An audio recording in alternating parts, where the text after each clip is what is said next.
আহসান তালাক হলো যখন স্ত্রীকে তালাক দেওয়ার প্রয়োজন পড়ে। আমরা পূর্বে যে সমস্ত ধাপগুলো আলোচনা করেছি সবগুলো ধাপ, সবগুলো সংশোধনের রাস্তা অতিক্রান্ত করার পরে, সবগুলো সংশোধনের রাস্তা ব্যবহার করার পরে এখন তালাক ছাড়া আর কোনো উপায় নেই, তো তালাক দিবে। তো তালাক দেওয়ার ক্ষেত্রে সবচাইতে ভালো, সবচাইতে নিরাপদ যেই তালাকটাকে সাহাবায়ে কেরাম পছন্দ করতেন সেটা হলো আহসান তালাক। আহসান সবচাইতে সুন্দর তালাক। সেটা কি, সেটা কিভাবে দিতে হবে? আহসান তালাকটা দেওয়ার নিয়ম হলো স্ত্রীকে এমন পবিত্র অবস্থায় এক তালাক দেওয়া, যে এমন তালাক যে তালাকটাকে প্রত্যাহার করা যায়। শরীয়তের ভাষায় এটাকে তালাকে রজঈ বলে। প্রত্যাহার করতে চাইলে করতে পারবে, এই ধরনের তালাক, প্রত্যাহার যোগ্য তালাক। সেটাও স্ত্রীকে এমন পবিত্রতায় দেওয়া যেই পবিত্রতায় স্ত্রীর কাছে বিশেষভাবে যাওয়া হয় নাই। অর্থাৎ স্ত্রীদের প্রতি মাসে তাদের যে পিরিয়ড হয়, ওই পিরিয়ডটা পার করার পর, ওই পিরিয়ড শেষ হওয়ার পর যখন পবিত্র অবস্থা শুরু হয়, এই পবিত্র অবস্থা শুরু হওয়ার পরে এই স্ত্রীর কাছে স্বামী স্ত্রী বিশেষভাবে একত্রিত হয় নাই, এরকম পবিত্র অবস্থায় স্ত্রীকে প্রত্যাহার যোগ্য, অর্থাৎ শরীয়তের ভাষায় তালাকে রজঈ, এক তালাক দেওয়া। শরীয়ত এখানে দেখেন যে এমন পবিত্রতায়, যে পবিত্রতায় স্ত্রীর কাছে বিশেষভাবে যাওয়া হয়নি, সেই পবিত্রতায় তালাক দেওয়ার কথা বলেছেন। সেটার একটা রহস্য রয়েছে। সেটা কি? সেটা হলো যে পিরিয়ডের সময় থেকে নিয়ে স্ত্রীর কাছ থেকে দূরে স্বামী, এখন পবিত্র অবস্থা শুরু হয়েছে, স্বামীর স্ত্রীর কাছে যাওয়া প্রয়োজন কিনা, না তালাকটা প্রয়োজন, এটা শরীয়ত দেখবে। সে যদি স্ত্রীকে গ্রহণ না করে তালাক দেয়, তো বুঝতে হবে আসলেই তার তালাকটার প্রয়োজন আছে। যে স্ত্রীকে প্রয়োজন, সেই প্রয়োজনটাকে উপেক্ষা করে তালাকের দিকে গেছে, তো শরীয়ত এখানে প্রমাণিত করেছে যে তার স্ত্রীর চেয়েও বেশি প্রয়োজন হলো তালাকের, তো সে তালাকটা দিয়েছে। কয় তালাক? এক তালাক। শরীয়ত বলে এইবার তাকে এইভাবে রেখে দাও। এক এক করে তার 3 পিরিয়ড অতিক্রান্ত হবে। প্রতি মাসে স্ত্রীদের যে পিরিয়ড হয়, এক এক করে 3 পিরিয়ড অতিক্রান্ত হবে। 3 পিরিয়ড হইতে হলে কমপক্ষে 3 মাস লাগে। এই 3 মাসে 3 পিরিয়ড যখন অতিক্রান্ত হবে, তখন তার উপর অকাট্য একটা, যে তালাকটা প্রত্যাহারযোগ্য তালাক যেটা দিয়েছিল, সেই তালাকটা অকাট্য হয়ে যাবে। এই তালাককে আর কাটা যাবে না। তো 3 পিরিয়ড শেষ, এক তালাক অকাট্য, যেটাকে শরীয়তের ভাষায় তালাকে বায়েন বলে, ওই অকাট্য তালাকটা পতিত হয়ে যাবে। এখন চাইলে স্ত্রী অন্যত্র বিয়ে বসতে পারবে, স্ত্রী এখন স্বামীকে ছেড়ে চলে যেতে পারবে। তো দেখেন শরীয়ত এই তালাকটা অকাট্য হওয়ার জন্য 3 মাস সময় নিয়েছে। কয় মাস? 3টা পিরিয়ড অতিক্রান্ত হওয়া পর্যন্ত তালাকটা অকাট্য হবে না। এই 3 মাসের ভিতরে যদি উভয়ের মধ্যে অনুশোচনা বোধ জাগ্রত হয়, একই ঘরে তালাক যেহেতু দিয়ে দিয়েছে, একই ঘরে স্বামী থাকতেছে, আর তালাক দেওয়ার পরে এই যে 3 মাস থাকবে, এটাকে শরীয়তের ভাষায় ইদ্দত বলে। এই ইদ্দত চলাকালীন সময়ে স্ত্রীর ভরণ পোষণ সব দায় দায়িত্ব স্বামীর উপরেই থাকে এবং স্ত্রী স্বামীর ঘরেই থাকবে। তো এই 3 মাস একই ঘরে স্বামী এক ক্রমে, স্ত্রী আরেক ক্রমে, কারো সাথে কারো দেখা নাই। এই 3 মাসের ভিতরে লম্বা সময় কিন্তু উভয়ের মধ্যে অনুশোচনা বোধ কাজ করতে পারে, অনুশোচনা বোধ তৈরি হতে পারে।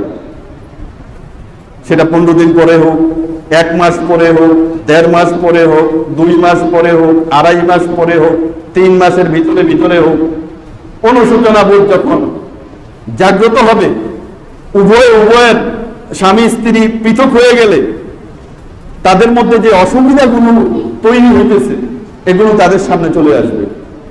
আমরা যদি এখন পৃথক হয়ে যাই, আমাদের 3টা সন্তান রয়েছে, 2টা সন্তান রয়েছে, এই সন্তানগুলোর কি অবস্থা হবে? আমি কিভাবে জীবন যাপন করব? স্ত্রী চিন্তা করবে আমি 3 বাচ্চার মা, আমি 2 বাচ্চার মা, বাচ্চার মা না, আমি দ্বিতীয় বিবাহটা কিভাবে করবো? যায় দ্বিতীয় বিয়ের পরে আমার ওই ঘরে আমার সুখ কেমন হয় কে জানে। এই যে বিষয়গুলো এই 3 মাসের ভিতরে যদি ভিতরে জাগ্রত হয়ে যায়, তো বাস, আল্লাহ যদি তাদের মধ্যে রহমত দিয়ে দেন, উভয় আবার মিলে যেতে পারবে। বিবাহ শাদীও করা লাগবে না, বাস স্বামী যদি স্ত্রীকে বলে আমি ফিরিয়ে নিলাম তোমাকে, হয়ে গেল।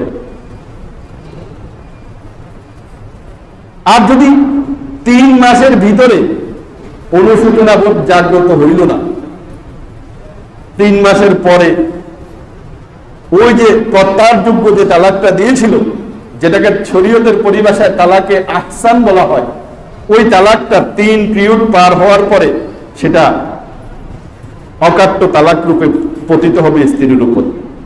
এখন স্ত্রী বাস তার স্বামীর ঘর ছেড়ে বাপের বাড়িতে চলে যাবে।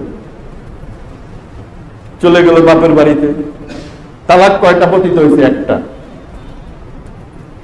এখন স্ত্রী যদি ওখানে গিয়ে অন্যত্র বিয়ে বসতে চায়, বাস বসতে পারবে, কোনো সমস্যা নেই। তো স্ত্রী ওই বাড়িতে চলে গেছে, বাপের বাড়িতে। এদিকে স্বামীর বাড়িতে স্বামীর সাথে বাচ্চা স্ত্রী 2টা দিয়ে গেছে, আর একটা দুধ পান করে একটা নিজে নিয়ে গেছে স্ত্রীর সাথে করে। 2টা স্বামীর বাড়িতে, এরা পড়াশোনা করে। কি একটা এলোমেলো অবস্থা দেখেন। স্বামীর সাথে বাচ্চা বড় 2টা, যেহেতু এগুলো লেখাপড়া করে, এগুলো এখানেই থাকে। আর একটা ছোট, এটা দুধ পান করে, এখন এটা স্ত্রীর সাথে চলে গেছে বাপের বাড়িতে। এখন স্ত্রী ওই বাড়িতে যায় 10-15 দিন, 1 মাস 2 মাস থাকলো। থাকার পরে এখন তো ভাইদের দৃষ্টি তার বোনের প্রতি অন্যরকম হয়ে গেছে। হ্যাঁ, আমাদের উপর আইসা পড়ে আছে তুমি। ভাবিরা তার সাথে খারাপ আচরণ করে, প্রতিবেশী খোঁচা দিয়ে কথা বলে, তুমি ভালো হইলে তুমি কেন স্বামীর ঘর ছেড়ে 3 বাচ্চার মা চলে আসলা, কেন তোমাকে তালাক দিল? মোট কথা তার জীবন ওই বাপের বাড়িতে বিষিয়ে উঠবে। তখন সে চিন্তা করবে, হায়, আমার তো স্বামীর বাড়িটাই ভালো ছিল, 3টা বাচ্চা নিয়ে ভালোই তো ছিলাম, স্বামী নইলে এই অত্যাচারটা আমারে করেছে, একটু মেনে যেতাম, একটু সংশোধন করানোর চেষ্টা করতাম। এখন অন্যত্র বিয়ে বসতে গেলেও বিভিন্ন বাধা।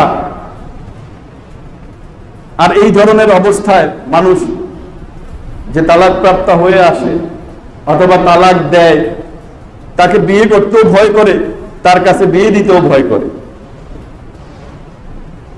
তাকে বিয়ে করলে আবার না জানি আমার সাথে ওই ধরনের হয় কিনা, তার কাছে বিয়ে দিলে সে আগের বউর মতো এই বউর সাথেও করে কিনা, অনেকটা খুব সমস্যা দেখা দিবে। এদিকে স্বামী আইসা অফিসে চলে গেছে, সময় মতো খাইয়াও যাইতে পারে না, না খাইয়া সারাদিন অফিস করছে। আইসা দেখে বাসা এলোমেলো, বিছনা গোছালো, কাপড় চোপড় গোছালো, ঘরের আসবাবপত্র সব অগোছালো। সন্তান 2টা না খাইয়ে ঘুমাইয়া আছে। আইসা শুনছে একটা স্কুলে গেছে, আরেকটা যায় নাই, আরেকটা মারামারি করছে। এই যে একটা অবস্থা,